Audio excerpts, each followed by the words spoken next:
Hello friends, welcome back to the new tutorial of JavaScript. Today we are going to learn how to remove the duplicates from the array. So let's get started. Here you can see that we have the three methods to remove the duplicates from the array. First one is set, second one is filter, third one is reduce. So these three methods can be used to remove the duplicates from the array. And I personally believe that this method, the set method, is very easy and concise method. So we can use this. You can see that three lines of code will return you the removing the duplicates from the array, so we can use this one. Rest of that you have the choice, right?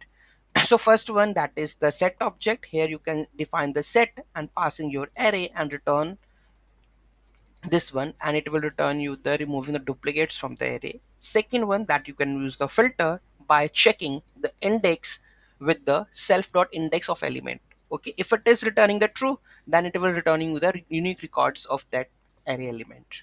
Third one, that is the reduce. So here you can see they are checking if it is unique.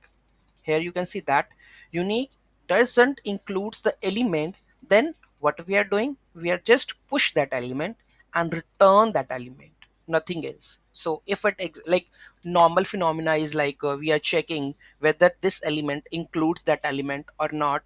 If in the array of that element, if it includes, then why we are pushing it? We are not going to push it. If it duplicates, we are not pushing. If it is original, then we are going to push it, right? So this is that method. Okay, so these are the three methods where we can remove the duplicates from the array. So any doubt, any query in these methods, let me know in the comment section. Thank you so much for watching this video. Have a great day.